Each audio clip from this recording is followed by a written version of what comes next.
Hi hello all, நான் சிவபாலன். இன்றைக்கி அந்த நாள் வந்துருச்சு. 2 வாரத்துக்கு அப்புறம் இன்றைக்கி வந்து லாங் ரன்னு ஒரு 16 கிலோமீட்ரு. அது ஏன் 16ன்றது எனக்கு சரியாக தெரியல. 16ன்றது தான் வந்து மினிமம்ன்ற ஒரு லாங் ரன்னுக்கு உண்டான ரேஞ்சு போல். ஸோ அது எனக்கு ஒருத்தர் சொன்னார், ப்ரொஃபஷனல் சொன்னார். அதை ஃபாலோ பண்ணி இன்றைக்கி பண்ண போகிறேன். இதுக்கு முன்னாடி என்னென்ன எடுத்திருக்கேன் அப்படின்னா, வெறும் தண்ணி தான் குடிச்சிருக்கேன். ஒரு வாழைப்பழம் கொண்டு வந்திருக்கேன். அதை சாப்பிட்டு தான் ஸ்டார்ட் பண்ண போகிறேன். மணி இப்போ 6:15 ஆயிடுச்சு. இப்போ ஆரம்பித்தாலும் 16 கிலோமீட்டருக்கு 1 மணி நேரம் 20 நிமிஷம் டார்கெட்டு. அதாவது 5 பேஸ்லேயே ஓடணும் அப்படின்றதுக்கு 7:30 7:40க்குள்ளே முடியும்னு நினைக்கிறேன். ஏன்னா ஸ்டார்ட் பண்ணுறதுக்கு ஒரு 5 நிமிஷம் 10 நிமிஷம் வச்சாலும்.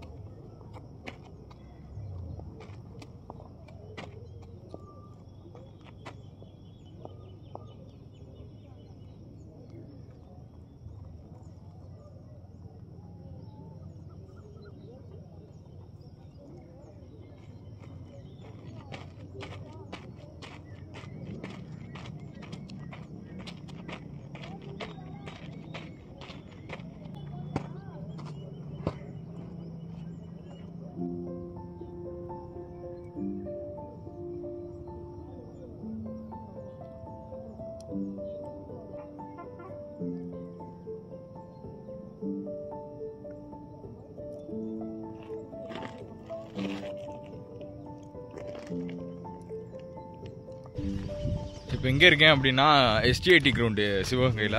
அங்கேருந்து தான் அங்கே தான் ப்ராக்டிஸ் பண்ணுறது. இன்றைக்கி அங்கேருந்து ஸ்டார்ட் பண்ணுறேன். எப்பயும் வெளியில் அந்த ரோட் ரேஸ்னால் மதுரை போகிற ரோட்டில் இருந்து ஸ்டார்ட் பண்ணுவேன். அந்த கிரவுண்டில் வந்து ஸ்டார்ட் பண்ணுவோம் அப்படின்ட்டு. சிவகங்கையே ஒரு பக்கமாக நார்த்து டு சவுத்தாக சுற்றி வர்ற மாதிரி தான் பிளானு.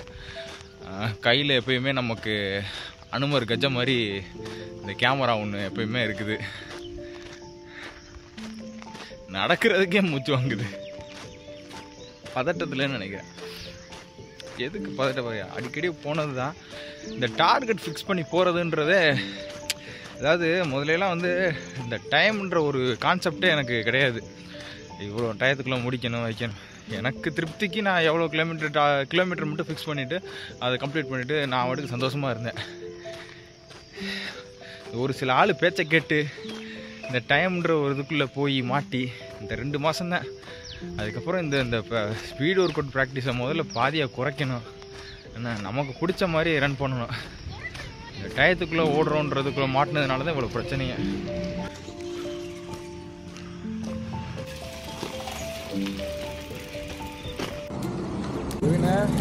ரோட் ரேஸு ஜிஹெச் வழியாக போய் வாணியங்குடி கண்டனி வரையும் போயிட்டு வருவோமா, இல்லை ஆப்போம்.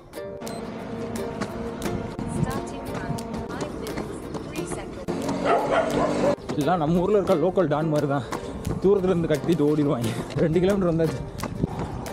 எலி செத்து கொடுங்க போல. அந்த ஸ்மெல்லை சுவாசிச்சுட்டு கொமட்டிக்கிட்டு வருது. 14 செகண்ட் லேக்கில் இருக்குது. விட்டதை பிடிக்கணும். கரெக்டாக தான் ஓடுற மாதிரி இருக்குது. ஆனால் 10 செகண்ட் லேக் ஆயிடுது. அதுன்னு 7th கிலோமீட்டர் ஓடிக்கிட்டு இருக்கேன். 8 முடிவில் திரும்பிடுவோம். அது அவ்வளோதான். வாய் உளருது. திரும்பிட வேண்டியது.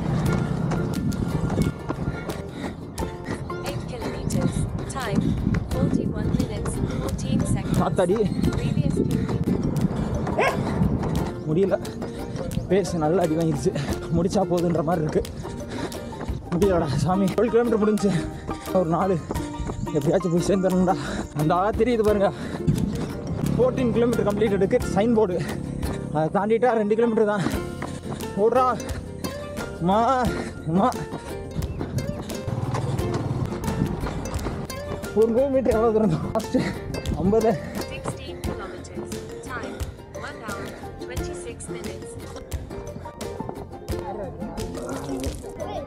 நம்ம டீஹைட்ரேட் ஆகிப்போச்சு. இந்த சென்னையில் போனப்போ வாங்கணும்ல, அப்போ வாங்கின எலக்ட்ராய்ட்டு எள்ளி யூஸ் பண்ணுவோம்டா. இல்லை போட்டுருமா? 500 ரூபா வருதுடா ஒரு என்ன செய்வோம். இங்கே ஒரு அடுத்து ஒரு பெரிய மராத்தன் போனோம்னா அவர் பண்ண இதுதான் எல்லாத்தையும் தூக்கிட்டு வந்துடுறோம். எதுவும் அப்போ பாக்கெட்டில் தான் வச்சுக்கிட்டு தான் எடுத்துகிட்டு வரணும். ஹாய் ஹலோ ஆல், நான் சிவபாலன். ரன்னிங் சம்பந்தமாக வீடியோ போட்டுருக்கேன், உங்களுக்கு தெரியும். இன்றைக்கி அந்த வகையில் இன்றைக்கி என்ன பண்ணியிருக்கோம் அப்படின்னா 16 கிலோமீட்டர் ரன்னிங் போயிருக்கோம். அதாவது நம்ம வந்து 21, 32, 40 ஓடி இருக்கோம். அதில் வந்து இந்த 16ன்றது என்ன ஸ்பெஷல்ன்றதை நான் இந்த இதில் சொல்கிறேன். இதுக்கு முன்னாடி இந்த 2 வாரமாக என்ன ஒர்க் அவுட் பண்ணேன் அப்படின்றதையும் நான் இதில் சொல்கிறேன். இப்போ எதுக்கு ரெடி ஆகிட்டு இருக்கோம் அப்படின்னா 10 கிலோமீட்டர் ஈவெண்ட், அதாவது அடுத்த மாதம் 27ஆம் தேதி பெங்களூரில் 10 கிலோமீட்டர் TCS ஈவெண்ட் இருக்குது. அதுக்கு தான் ரெடி ஆகிட்டு இருக்கோம். அந்த ஈவெண்ட் வந்து கொஞ்சம் பெரிய ஈவெண்ட். அது பெரிய ஈவெண்ட்னா இந்தியாவில் இருக்கிறவங்க, வேர்ல்டில் இருக்கிறவங்க எல்லாருமே வந்து பார்ட்டிசிபேட் பண்ணுறது. 10 கிலோமீட்டருக்குன்னு ஸ்பெஷலாக நடக்கிறது. ஸோ ஃபாரினர்ஸ்லாம் நிறைய வருவாங்க, எலைட் அத்லெட்லாம் நிறைய வருவாங்க. அப்படி இருக்கும்போது அதில் நம்ம போய் பார்ட்டிசிபேட் பண்ணுறோம் அப்படின்னா நம்மளோட எஃபிஷியன்சி ஃபுல் பவரையும் நம்ம தெரிஞ்சுக்கலாம். இப்போ நம்ம வந்து இங்கே உள்ளூருக்குள்ளே ஓடுறோம், இப்போ இருக்கிற ஆளோடய ஓடுறோம், ஒரு 50 மினிட்ஸில் 10 கிலோமீட்டர் ஓடுறோம் அப்படின்ற பட்சத்தில் அங்கே ஓடும்போது அவங்க கூட சேர்ந்து கொஞ்சம் புஷ் பண்ணி ஆல் அவுட்டாக ஓடும்போது நமக்கு வந்து கண்டிப்பாக 1 நிமிஷம் 2 நிமிஷம் குறையும். ஸோ அப்படின்றப்ப நமக்கு இன்னமுமே இங்கே வந்து ப்ராக்டிஸ் பண்ணும்போது அடுத்த ஸ்டேஜுக்கு நம்ம போகிறதுக்கு யூஸ்ஃபுல்லாக இருக்கும். ஏன் அப்படி டைம் இங்கே குறைக்கணும் அப்படின்னா, ஒரு சில மராத்தன்ஸ், அதாவது பெரிய பெரிய மராத்தன்ஸ்லாம் பார்த்தீங்க அப்படின்னா கட் ஆஃப் டைம்னு ஒன்று வச்சுருப்பாங்க. இப்போ வந்து அந்த மராத்தனில் பார்ட்டிசிபேட் பண்ணுறதுக்கே ஒரு கட் ஆஃப் டைம் இருக்கும். இப்போ வந்து ஒரு ஃபுல் மராத்தனை நீ 3 மணி நேரத்துக்குள்ள கம்ப்ளீட் பண்ணுற மாதிரி எலிஜிபிள் கேட்டகரியில் இருந்தால் மட்டும்தான் நீ அப்ளையே பண்ண முடியும். ஏன்னா அந்த அளவுக்கு கூட்டம் வந்து சேரும். சில பேருக்கு லாட்டரி சிஸ்டம் மூலியமாக தான் கிடைக்கவே செய்யும். நமக்கு அந்த பிப் நம்பர் வாங்குறதுக்கு உண்டான என்ட்ரியே வந்து அந்த இதில் தான் கிடைக்கும். ஸோ நம்ம வந்து எவ்வளோ அந்த நம்ம டைமை குறைச்சி அந்த குறிப்பிட்ட டயத்துக்குள்ளே வச்சுக்கிறோமோ அப்போ வந்து நம்ம எல்லா மேரத்தானுக்கும் எலிஜிபிள் ஆகி நம்ம என்ட்ரி போட்டு போய்க்கலாம். அதுக்காக தான் அந்த டைமிங் குறைக்கிற வேலை. மித்தபடி வந்து யாரையும் தோக்கடிக்கணும் அப்படின்றது கிடையாது. ரெண்டாவது, ஏஜ் அபோவ் 30 ஆயிடுச்சு அப்படின்ற பட்சத்தில் நம்ம வந்து ஒரு விஷயத்தில் அச்சீவ் பண்ணுறதுன்றது 99% வந்து முடியாத காரியம். அந்த மிச்சம் இருக்கிற 1% ஜெனடிக்ஸாவோ இல்லை மன வழியில் எவனாச்சும் ஒரு ஆள் நான் சாதிச்சே தீருவேன் அப்படின்னு ஓடினா தான் அது முடியும். சரி, அந்த வகையில் இப்போ வந்து நம்ம 2 வாரம் பண்ண ஒர்க் அவுட்டை வந்து ஒரு ஓரலாக சொல்கிறேன் நான். ஒரு நாள் ஸ்பீடு ஒர்க் அவுட்டு, மறுநாள் ஸ்லோ ஜாகு, அது 20 நிமிஷமோ 30 நிமிஷமோ அந்த மாதிரி. மறுநாள் ஸ்பீடு ஒர்க் அவுட்டு, அப்புறம் ஸ்லோ, அப்புறம் ஸ்பீடு, அப்புறம் ஒரு லாங் ரன்னு, ஒரு ரெஸ்ட்டு. திருப்பி அதே அடுத்த வாரமும் அதே தான். இப்போ வந்து ஃபஸ்ட் டே வந்து நான் 1000 மீட்டர் வந்து இத்தனை ரெப்பிடேஷன் 4 இல்லை 5 பண்ணுறேன். அப்புறம் மறுநாள் ஸ்லோ ஜாகில் 20 நிமிஷம் 30 நிமிஷம் பண்ணுறேன். அப்புறம் 400 மீட்டர் ரெப்பிடேஷன் பண்ணுறேன். அப்புறம் மறுநாள் வந்து ஸ்லோ ஜாகில் 20 30 நிமிஷம் 40 நிமிஷம் அந்த மாதிரி ஓடுறேன். அப்புறம் திருப்பி வந்து 3000 ஒன்று ஓடுவேன். அதுக்கப்புறம் வந்து மறுநாள் வந்து நம்ம என்ன பண்ணுறோம் அப்படின்னா லாங் ரேஸ் வந்து டெம்போவாக இல்லை. டெம்போவை பற்றி நான் இன்னொரு சொல்லிடுறேன். டெம்போவாக இல்லாமல் நம்மளோட எஃபோர்ட்டில் எஃபிஷியன்சியில் நம்மளுக்கு வந்து ஃபுல் பவர் வந்து காட்டாமல் அதில் வந்து ஒரு 70 to 80% அந்த அளவுக்கு நம்ம ஓடினா போதும். அந்த லாங் ரன்னை அந்த அளவுக்கு ஓடினோம்னா தான் நம்ம எண்டூரன்ஸ் பில்ட் ஆகும். சரியா? ரேஸ் வேறு, அது வேறு. ரேஸுன்றது ஆல் அவுட்டாக நம்ம ஒரு ப்ரெடிக்டே பண்ணாமல் என்ன எஃபோர்ட்டு என்ன எஃபிஷியன்சியில் நம்ம ஓடுறோமோ, நம்ம ரேஸுன்றது நம்ம வந்து ஆல் அவுட்டாக பண்ணுறது. அந்த இடத்துல ப்ரிடிக்ஷன்லாம் கிடையாது. நம்ம பண்ணியிருக்க ப்ராக்டிஸை மொத்தமாக போய் அதில் இம்ப்ளிமெண்ட் பண்ணுறது. நமக்கு முந்தி ஒரு ஆள் போயிட்டு இருக்காங்க அப்படின்னா அந்த இடத்துல வந்து ஒரு கிலோமீட்டரையும் ஃப்ளக்சுவேஷன்ஸ் இருக்கும். ஸோ அதனால வந்து ரேஸுன்றது கான்ட்ராஸ்டான ஒன்று, நம்ம ப்ராக்டிஸ்ன்றது ஒரு கான்ட்ராஸ்டான ஒன்று. டெம்போன்றது ரேஸில் வந்து ஒரு முக்கியமான ரன்னு. டெம்போ வந்து எப்படி பண்ணுவாங்க அப்படின்னா, இப்போ 10 கிலோமீட்டர் டெம்போ போகிறாங்க அப்படின்னா 10 கிலோமீட்டர் வரையும் தான் டெம்போவாக ஓடுவாங்கன்னு நான் கேள்விப்படுறேன். அதை பற்றி தெரிஞ்சதுன்னா கமெண்ட்டில் சொல்லுங்கள். டெம்போன்றது இப்போ ஒரு பேஸை ஃபிக்ஸ் பண்ணிடணும். இப்போ வந்து 10 கிலோமீட்டரை ஒரு கிலோமீட்டரையும் நான் 5 கிலோமீட்டரில் 5 நிமிஷத்தில் நான் முடிக்கிறேன் அப்படின்றது தான் டெம்போ ரன்னு. அது அந்த பேஸை ஃபிக்ஸ் பண்ணிடணும். ஒரு கிலோமீட்டர்லையும் ஒரு 2 செகண்ட் 5 செகண்ட் வேரியேஷன் இருக்கலாமே தவிர்த்து 10 20 போயிடக்கூடாது. நான் அந்த இன்னைக்கு ஒன்று எல்லாம் அந்த மாதிரிலாம் போகக்கூடாது. ஒரு 5 நிமிஷம், 1 கிலோமீட்டர் 5 நிமிஷத்தில் ஓடுறோம், அடுத்த 5 நிமிஷத்தில் ஓடுறோம். அப்படியே 10 கிலோமீட்டர்னா ஸ்டெடியாக ஓடணும், ஒரே மூச்சு சீராக இருக்கணும். அதுதான் வந்து டெம்போ ரன்னு. நம்ம என்ன ப்ராக்டிஸ் பண்ணியிருக்கோமோ, இப்போ ஆல் அவுட்டுன்றதை சொல்ல முடியாது. டெம்போவை பொறுத்தவரையும் 99% ஆல் அவுட்டு, ஆனால் ஃபுல் ஆல் அவுட் கிடையாது. விழுந்து அடிச்சு அந்த ஃப்ளக்சுவேஷன்ஸ் இல்லாமல் மேக்ஸிமம் எஃபோர்ட்டில் ஓடுறது தான் டெம்போ. சரியா?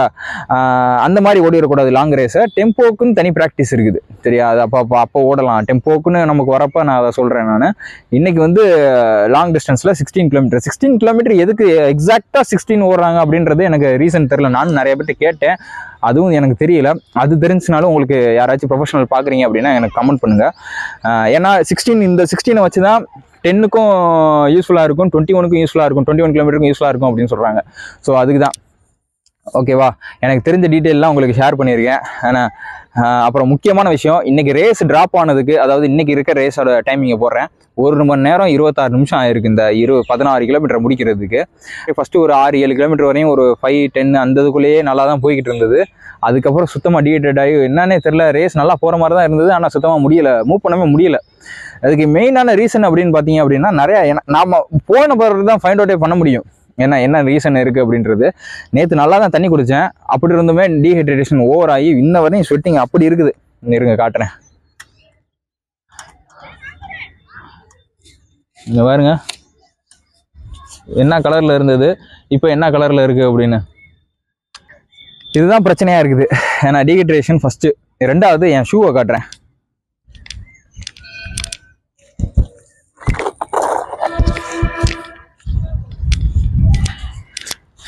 இதுதான் அந்த நான் யூஸ் பண்ணுற ஷூ. இது வந்து நைக் ஒமிரோ 17 வாங்கினேன். 17 இது கோயம்புத்தூரில் வாங்கினேன். இது 15,000 ரூபா அந்த ஷூ. பார்த்துக்குங்க இது என்ன கண்டிஷனில் இருக்குது அப்படின்னு. இது வந்து இதை போட்டு 1000 கிலோமீட்டர் அதுக்கும் மேலேயே ஓடிட்டேன். எக்ஸாக்டாக எவ்வளோன்னு தெரியல. இது அவ்வளோ இது ஓடினதுக்கப்புறம் இது வந்து எப்படி இருக்குது அப்படின்னா, நீ பெயின் வர ஆரம்பிச்சிருச்சு எனக்கு. ரொம்ப ஓடவே முடியல. ஒரே ஷூவை போட்டு தான் ப்ராக்டிஸ் பண்ணுறேன். நான் ஃபஸ்ட் காப்பி ஷூ வாங்கினேன், அது வந்து சைஸு சரியாக வாங்காதனால அதுவுமே அந்த நெகம்லாம் போய் நிறைய ப்ராப்ளம் பண்ணுது. அது ஒரு தடவை போட்டு யூஸ் பண்ணிட்டேன் அப்படின்னா பெயின் ஜாஸ்தியாக இருக்குது.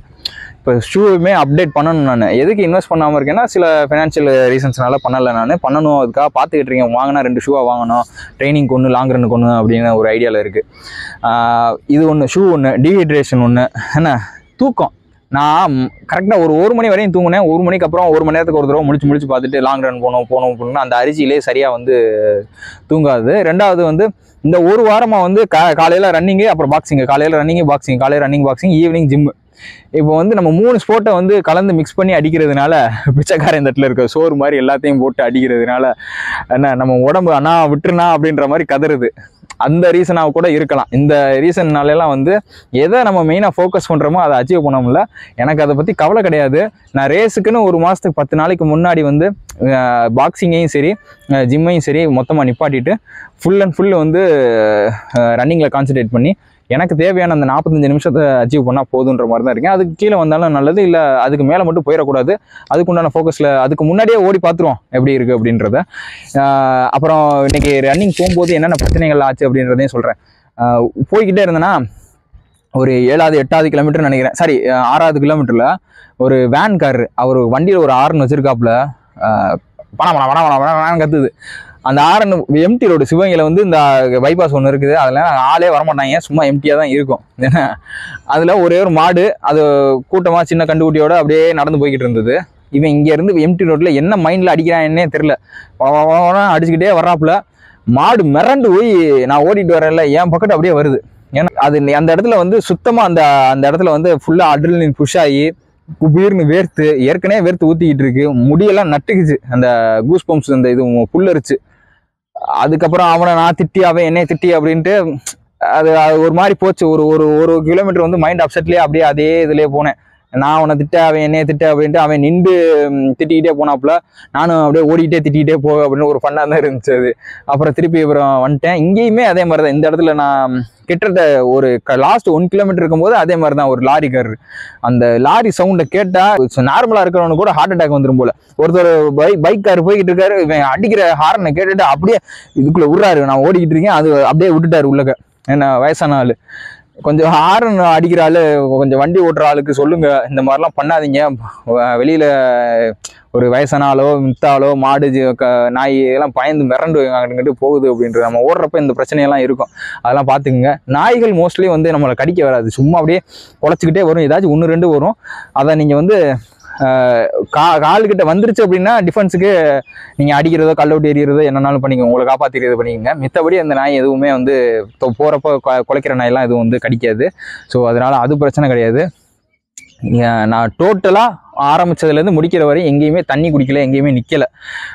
வாட்ரு பாயிண்ட்ரு எதுவுமே கிடையாது. ஏன்னா யாரையுமே எனக்கு தொந்தரவு பண்ணுறது எனக்கு பிடிக்காது. நம்ம வேலையை நம்ம பார்த்துக்கணும். இப்போ ஒரு தடவையும் நம்ம வாரத்தில் ஒரு தடவை 2 தடவை போகிறோம், இல்லை எல்லா நேரமே நீ வா நான் வா அப்படின்னு நம்ம ஹெல்ப்புக்கு கூப்பிட முடியாது. ஸோ அதனால தான் நான் தண்ணி எடுத்துக்கிறது கிடையாது. கையில் ஒரு கேமரா இருக்கும், மொபைல் இருக்கும், தண்ணி பாட்டில் வச்சுட்டே ஓடலாம். இதுக்கப்புறம் ஹைட்ரேஷன் பேக்னு ஒன்று இருக்குது, அதை வாங்கணும் அப்படின்னு ஒரு ஐடியாவில் இருக்கேன்.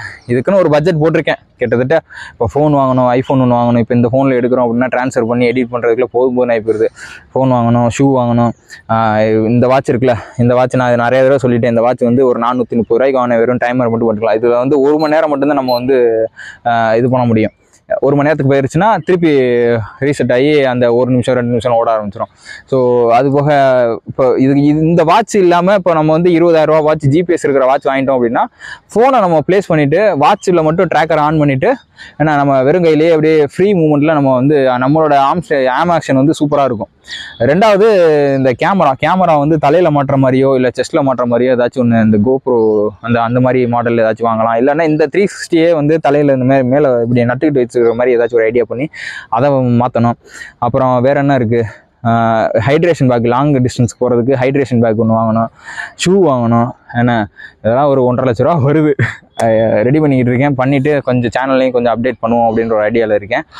நான் இந்த ரன்னிங் கண்டென்ட்டோட ஸ்டிக்காக இருந்துக்கிறேன். ஏன்னா இது பிரச்சனை இல்லை, எனக்கு வியூஸ் போகுது போகல அப்படின்றது பிரச்சனை இல்லை.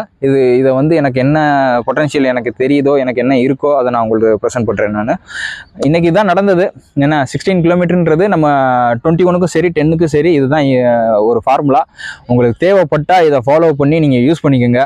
அப்படி இல்லை அப்படின்னா என்னையோட பெட்டரான ஆள், ப்ரொஃபஷனல் அத்லட் இருக்காங்க அப்படின்னா அவங்கள்ட்ட கேட்டு இதை ஃபாலோ பண்ணுங்கள். ஆனால் ஓடாமல் மட்டும் இருக்காதீங்க. இன்றைக்கி நேற்று தான் ஒரு கமெண்ட் இன்ஸ்டாகிராமில் ஒன்று பார்த்தேன். இங்கே கடனுக்கும் சரி வாழ்க்கைக்கும் சரி ஓடுறதுக்கே நேரம் இல்லை, இவன் வேறு அப்படின்றாங்க. தம்பி, நீ வருவ ஒரு நாள் இந்த இடத்துக்கு. என்ன இந்த என்னைக்கு இருந்தாலும் சம்பாதிச்சாலும் சரி உடம்பு பார்த்துக்கிறதுக்கு வரணும். சம்பாதிக்க முடியல, வாழ்க்கையில் சோத்தாலும் சரி, ஒரு கட்டத்துக்கு இந்த ரன்னிங்கோ சரி ஜிம்முக்கோ சரி எதுக்கோ ஒன்று நீ வருவ. சரியா? வேஸ்ட்டுன்னு மட்டும் நினைக்காதீங்க ஓடுறது. அது வந்து அவ்வளோ ஒரு மன ஆரோக்கியத்தை கொடுக்கும், உடல் ஆரோக்கியத்தை கொடுக்கும். எல்லோரும் ஓடுவோம், ஓடிக்கிட்டே இருப்போம். Okay bye. நாளைக்கு வந்து ரெஸ்ட்டு இருந்தாலும் நாளைக்கு வந்து சின்ன சின்ன பர்ச்சேஸ் இருக்குது, அதை உங்களுக்கு காட்டுறேன் நான்.